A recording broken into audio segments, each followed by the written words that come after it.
Baik ya, bismillahirrahmanirrahim. Alhamdulillah, bersyukur pada Allah pada siang hari ini kita masih bisa mengikuti perkuliahan kita dalam mata kuliah ilmu tauhid. Insyaallah pembahasan kita hari ini adalah tentang aliran-aliran atau gerakan-gerakan di Indonesia ya, NU dan Muhammadiyah, NU dan Muhammadiyah ya. Kita tahu bahwa di Indonesia ini hampir ya tata cara keyakinan ataupun penerapan keberagamaan itu didominasi oleh dua aliran besar, yaitu aliran Nahdlatul Ulama dan aliran Muhammadiyah. Jadi aliran Nahdlatul Ulama ini didirikan oleh seorang kiai ya, kiai yang berasal dari Jawa Timur, yaitu Kiai berdirinya organisasi ini tahun 26 ya. Kiai NU Nahdlatul Ulama, siapa namanya lupa saya. Ada yang ingat siapa namanya? Kiai kakeknya Gus Dur. Ingat siapa? Bekas Menteri Agama pertama. Menteri Agama pertama kita yaitu, tunggu nanti ingat ya. Jadi itu didirikan tahun 66 dan Muhammadiyah didirikan pada tahun 1912 ya. 12 oleh seorang penggerak atau seorang pembaharu ya yang bernama siapa? Ya, Muhammadiyah, penggerak atau pengasas utamanya adalah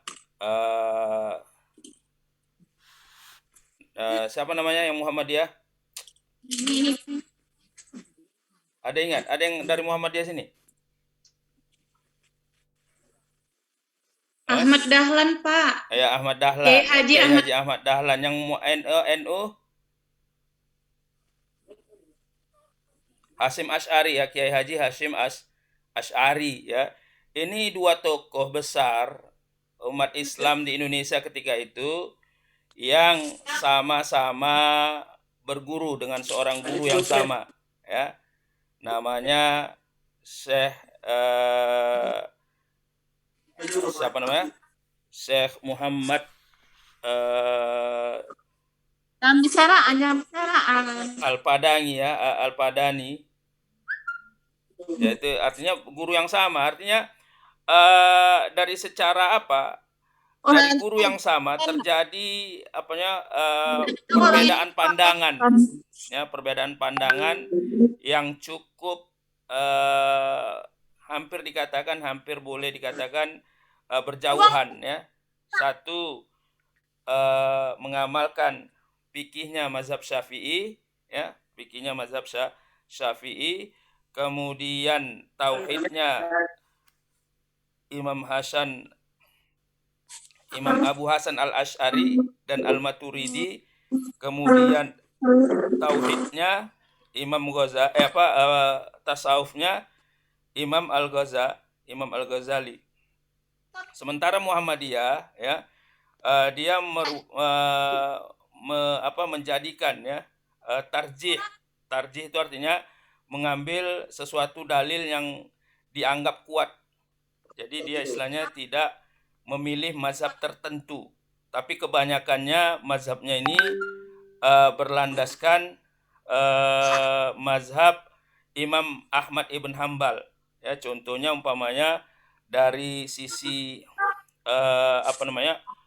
kunut umpamanya ya kan, orang-orang Nahdlatul Ulama semuanya menganggap kunut itu adalah bagian daripada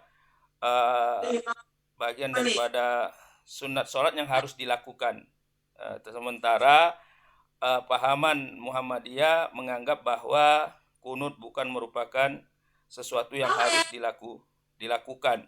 Jadi perbedaan-perbedaan pandang ini ya terkadang kalau tidak dipahami dengan baik menjadi penyebab terjadinya gesekan-gesekan, terjadinya perbedaan-perbedaan, terjadinya istilahnya saling menganggap kelompoknya atau alirannya yang paling benar, ya.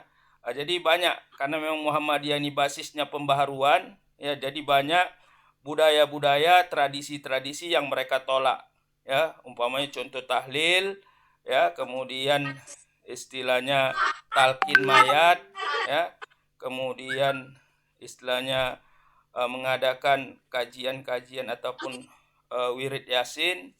Ini mereka anggap adalah tidak sejalan atau tidak mereka jadikan sebagai sesuatu yang mereka anggap harus dilakukan. Ya, sementara Nahdlatul Ulama menganggap ini adalah bagian dari tradisi yang tidak bertentangan dengan syariat. Jadi masing-masing aliran ini mempunyai dua pendekatan yang berbeda, ya. Kemudian dalam hal yang lain, dalam tauhid umpamanya baca bismillah, ada yang mengambil pandangan bahwa bismillah bagian dari Al-Fatihah, ada yang menganggap bismillah bukan bagian daripada Al-Fatihah, atau ada yang membacanya secara jahri, ada yang membacanya secara khafi.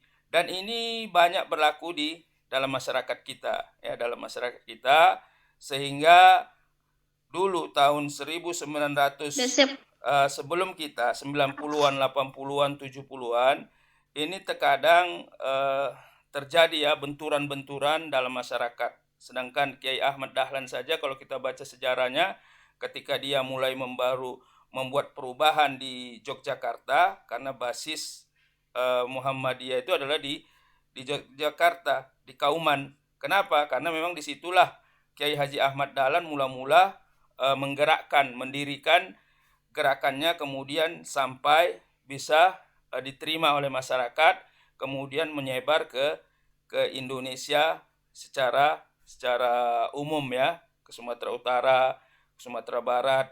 Tapi ada daerah-daerah tertentu yang memang gerakan Muhammadiyah ini, gerakan pembaharu ini kuat, ya kan. Ada yang tidak bisa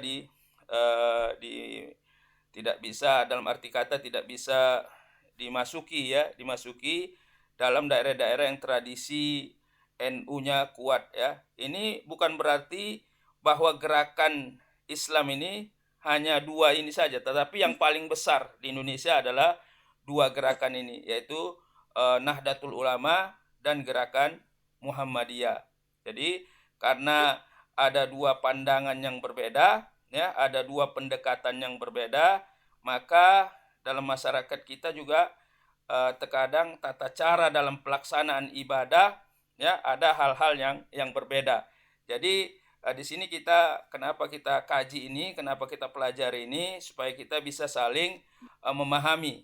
Artinya kita bersatu dalam apa, atau melaksanakan dalam apa yang kita sepakati, dan kita bertolak ansur, atau istilahnya kita berlapang dada dalam hal-hal yang kita tidak sepakat. Inilah tujuannya kenapa kita kaji dua aliran ini, ya, yang Muhammadiyah, supaya melihat dalil-dalil orang yang dilakukan oleh orang Nahdlatul Ulama. Orang Nahdlatul Ulama juga melihat bahwa orang-orang memahami, ya, dalil-dalil atau pandangan-pandangan orang Muhammadiyah, ya. Kita bisa lihat kesannya yang sangat yang sangat banyak dalam masyarakat kita. Contoh umpamanya dalam penentuan hari raya atau dalam penentuan puasa, ya. Baru 4 tahun atau 3 tahun belakangan ini saja, ya, ada istilahnya bersama hari raya itu. Jadi pada waktu-waktu tertentu sebelum ini sering terjadi perbedaan dalam menentukan hari raya dan menentukan puasa. Ini dikarenakan ada dua cara metode menentukan bulan puasa dan menentukan hari raya Idul Fitri. Dan ini sering terjadi dalam masyarakat kita. Sebenarnya dua pendekatan ini masing-masing ada dalilnya. Umpamanya contoh Muhammadiyah itu istilahnya melakukan pendekatan